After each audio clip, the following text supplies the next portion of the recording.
Simbol tertinggi Kekaisaran Jepang, Kaisar Hironomiya Naruhito mengunjungi Indonesia sebagai lawatan resmi ke luar negeri pertamanya sejak naik tahta tahun 2019. Kunjungan ini pun menjadi pertanda kuat pengeratan persahabatan dan kerjasama antar kedua negara sejak perjanjian perdamaian tahun 1958. Apa saja potensi kerjasama yang akan berlanjut? Kami akan membahasnya bersama Muhammad Farhan, anggota Komisi 1 DPR RI, dan Prof. Hikmahanto Juwana, pakar hukum hubungan internasional. Selamat malam, Mas Farhan, Prof. Hikmah. Selamat malam. Baik, saya ke Prof. Hikmah terlebih dahulu. Prof. Hikmah, kalau kita melihat Indonesia menjadi negara pertama yang dituju oleh Kaisar Naruhito, apa maknanya menurut Anda? Ada 3 makna menurut saya. Pertama adalah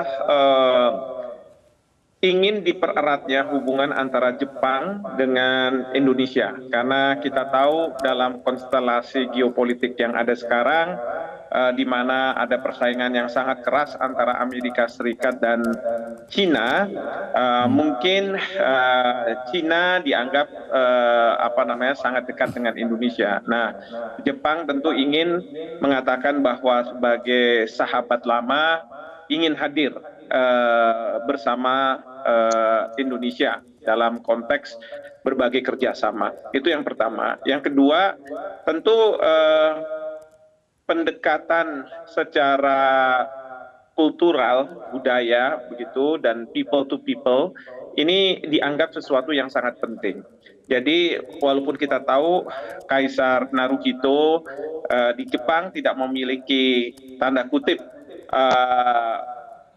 power politics gitu ya, kekuatan politik, namun demikian dengan pendekatan yang secara budaya, humanis, apalagi ini antara kepala negara ya, Kaisar Naruhito sebagai kepala negara di Jepang dan Bapak Presiden tentunya tidak berperan sebagai kepala pemerintahan tetapi juga sebagai kepala negara yang menerima beliau, bahkan membawa beliau untuk melihat Kebun Raya Bogor. Ini menunjukkan bahwa Jepang ingin memperkokoh hubungan dengan Indonesia. Salah satunya tentu di bidang ekonomi. Nah, ini yang nomor 3 nih. Jadi pentingnya bagaimana Jepang lebih berperan dalam proses pembangunan ekonomi di Indonesia, pembangunan bangsa di Indonesia yang memang saat ini sedang membutuhkan bantuan secara finansial gitu. Jadi bagaimana kita Indonesia punya alternatif tidak hanya dari Cina saja tetapi juga dari negara lain. Nah, lebih khusus dari Jepang karena memang kita sudah lama menjalin hubungan baik dengan Jepang dan mungkin dalam beberapa tahun terakhir kelihatan hubungan ekonomi ini belum dikuatkan lagi gitu. Nah, ini yang menurut saya penguatan perlu dilakukan. Seperti itu. Baik, ada 3 poin ya, Prof. Hikmah. Berarti yang pertama ingin mempererat hubungan Indonesia dan Jepang, pendekatan kultural budaya people to people, dan yang ketiga adalah Jepang ingin berperan lebih dalam proses pembangunan ekonomi Indonesia. Saya ingin tanyakan pendapat Mas Farhan. Bagaimana respon Anda sebagai anggota DPR RI membaca mengapa makna dari kunjungan Kaisar Naruhito menjadikan Indonesia sebagai negara pertamanya ini? Ada 3 titik kunjungan yang sangat menarik. Yang pertama MRT, itu menunjukkan bahwa Jepang tuh seakan-akan ngomong gini, tuh kan percaya aja sama teknologi Jepang untuk kereta api canggih, nggak pakai penundaan, sistem finansial dan sistem pembiayaannya juga jelas gitu. Ini merupakan sebuah bentuk goodwill Jepang yang menyatakan udah nggak ngambek lagi karena gagal mendapatkan kontrak dari pengembangan kereta api cepat Jakarta-Bandung. Kemudian yang kedua adalah pengembangan teknologi hidrologi, baik itu pompa air dam maupun ke Patimban, yang menunjukkan bahwa Jepang siap-siap untuk menawarkan teknologi pengembangan pelabuhan dan hidrologi dalam rangka mewujudkan visi jalan tol laut. Dan yang ketiga adalah yang menarik pada saat besok nanti Kaisar dan Permaisuri akan mengunjungi Yogyakarta. Nah, ini menarik karena bagaimanapun juga Yogyakarta ini baik secara administratif, politik maupun kebudayaan merupakan satu-satunya monarki yang masih ada di Indonesia. Ini menunjukkan bahwa Jepang itu adalah sebuah bangsa monarki yang masih menghormati monarki lain di negara lain. Nah, ini adalah 3 poin yang perlu kita perhatikan sebagai bentuk simbolik kehadiran seorang kaisar Jepang ke Indonesia, apalagi ini pilihan pertama dari kaisar Jepang sejak dinobatkan tahun 2019 yang lalu. Oke, Mas Farhan, kalau dengan dugaan ya tadi ya, misi yang dibawa oleh Kaisar Naruhito dengan kunjungan kenegaraan ke Indonesia, ini apa kira-kira yang bisa dimanfaatkan oleh Indonesia, Mas Farhan? Jepang itu diperkirakan akan mengalami pertumbuhan ekonomi yang tidak negatif. Nah, ini harus dimanfaatkan. Artinya apa? Jumlah uang beredar di Jepang itu lumayan tinggi dan ini harus jadi kesempatan terbaik untuk Presiden Jokowi agar memastikan bahwa Jepang mau ikut komitmen dalam investasi pembangunan di ibu kota Nusantara. Kita tahu gagalnya SoftBank dari Jepang untuk mengikuti pembiayaan IKN itu menghilangkan appetite investasi dari IKN. Nah, ini harus dijalin lagi. Namun Jepang seakan-akan mau mengatakan kita akan ikut IKN tapi nggak gratis ya. Yang pertama mereka akan minta agar komitmen pengembangan kereta api cepat berteknologi tinggi sebaiknya ke Jepang saja. Ya, Mas Farhan, berarti dengan kata lain Anda menduga kuat kunjungan Kaisar Naruhito ke Indonesia ini nanti juga akan dimanfaatkan oleh Presiden Joko Widodo, salah satunya membahas soal IKN. Anda menduga kuat itu? Saya sih yakin begitu, karena kegagalan SoftBank untuk komitmen terhadap investasi pembiayaan di IKN menghilangkan appetite dari para investor lain. Oke, baik. Saya ke Prof. Hikmah. Membaca tadi yang disampaikan keyakinan Mas Farhan tadi, seperti apa respon Anda, Prof. Hikmah? Setuju tidak? Ya, sebenarnya begini, sebagaimana tadi saya katakan bahwa Kaisar Jepang, Kaisar Naruhito itu kan tidak memiliki peran politik gitu ya.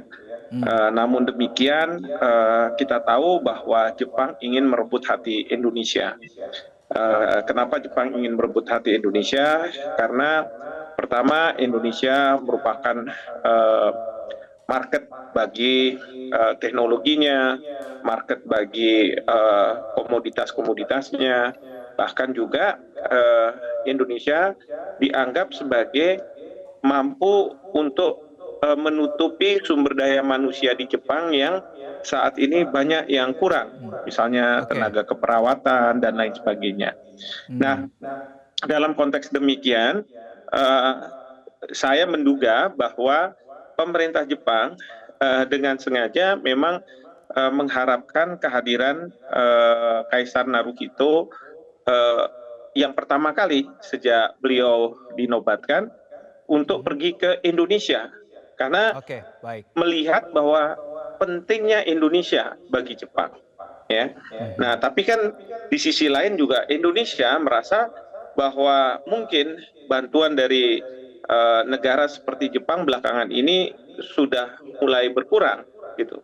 Nah, ini yang kemudian Indonesia pun sebenarnya ingin menyambut baik apa yang hendak dilakukan oleh Jepang. Dan menurut saya tidak ada salahnya bila Indonesia memiliki alternatif ya dalam hal pembiayaan dan lain sebagainya. Tadi Mas Farhan sudah cerita tentang SoftBank yang mengundurkan diri. Nah, ini kan perlu ada penegasan lagi bahwa Jepang masih ada di situ, gitu ya. Mungkin bukan oleh SoftBank karena ini perusahaan swasta yang pemerintah Jepang pun tidak bisa kendalikan. Ya, mereka akan melihat dari segi visibilitas dari ekonomi atau keuntungan dan lain sebagainya yang pada titik tertentu akhirnya mereka kembali keluar dari tadi sebelumnya IKN. Sudah disinggung oleh Mas Farhan soal agenda Kaisar Naruhito esok hari ya yang akan ke Yogyakarta. Tapi sebetulnya sebelum ke Jogja, Kaisar Naruhito ini akan berkunjung ke TMP Kalibata. Nah, ini apakah artinya Jepang serius untuk membersihkan dalam tanda kutip namanya dari sejarah kelam penjajahan. Kita akan bahas di segmen berikutnya, Mas Farhan dan Prof. Hikmah. Pemirsa, kita jeda dulu, Prime Time News masih akan kembali untuk Anda.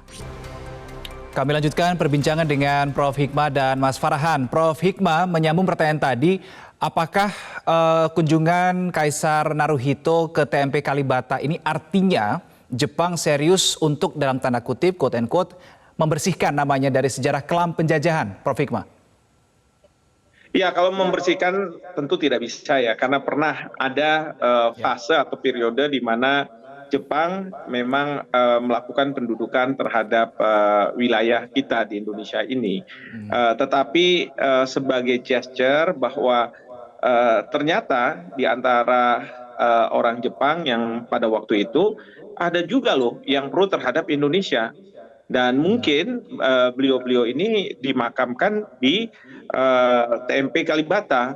Ya, saya kurang tahu persis, tapi kan kita tahu Laksamana Maeda itu sangat berperan juga dalam proses kemerdekaan kita. Nah, mungkin itu yang hendak dilakukan, di samping tentunya setiap kepala negara, kepala pemerintahan ketika berkunjung ke suatu negara, memang mereka akan mengunjungi Taman Makam Pahlawan, terlepas dari apakah ada kaitan atau tidak ada kaitan dengan negara tersebut.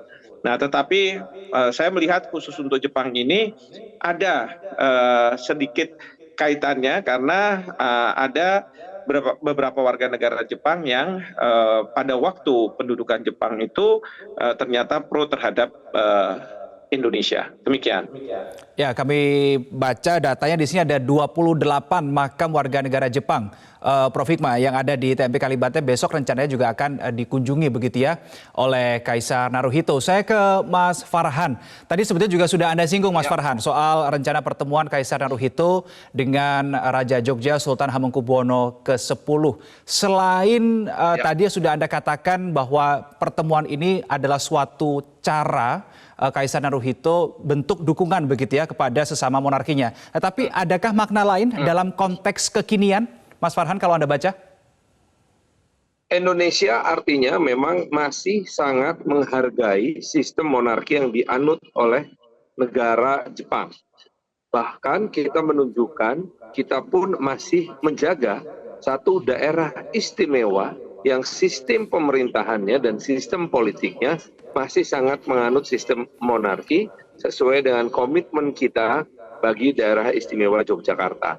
Artinya memang ini menunjukkan, kita ini sedang menunjukkan kepada Jepang bahwa kita ini tidak banyak berbeda. Bahkan 24 sosok pahlawan nasional berkebangsaan Jepang yang dimakamkan di Taman Makam Pahlawan, salah satunya adalah ayah dari sahabat saya, Bapak Heru Santoso, itu mengatakan, ini kita berusaha mengatakan kepada beliau bahwa banyak kesamaan di antara kita dengan sejarah yang panjang. Nah, untuk itulah maka kita perlu memperpanjang dan menambah kaya sejarah tersebut. Ada berbagai macam agenda, dan agenda yang paling penting adalah agenda ekonomi. Kita betul-betul membutuhkan komitmen Jepang untuk berinvestasi di IKN. Tanpa komitmen dari Jepang, maka akan sangat sulit bagi kita untuk menarik seluruh investor-investor asing masuk ke Indonesia. Ada sebuah anekdot sebetulnya ketika waktu itu Presiden mengumpulkan para pengusaha di berbagai macam negara. Pengusaha dari Indonesia ketika ditanya kapan mau investasi di IKN, jawabnya tunggu hasil pemilu. Sementara dari negara-negara G7, Amerika, Jepang, dan lain-lain, serta Eropa, menunggu hasil feasibility study. Sedangkan negara Tiongkok malah bertanya balik, kapan bisa tanda tangan? Artinya apa? Bahwa kalau kita sekedar terima investasi dari Tiongkok sih bisa-bisa aja. Tetapi tidak akan menambah appetite dari investor negara lain. Tetapi kalau kita bisa memasukkan satu di antara negara G7 untuk komitmen investasi di IKN, maka ini akan menjadi pemancing appetite investasi asing ke IKN. Ini penting sekali. Oke, baik. Jadi investasi Jepang nantinya di Indonesia diharapkan bisa menjadi trigger gitu ya untuk investasi-investasi yang datang kemudian di kemudian hari dari negara-negara lain. Terima kasih Muhammad Farhan, anggota Komisi 1 DPR RI, dan Prof. Hikmahanto Juwana, pakar hukum hubungan internasional, sudah berbagi sudut pandang pada malam hari ini. Selamat malam, Salam, Mas Prof. Farhan, Terima Prof. kasih Hikmah. semuanya. Salam.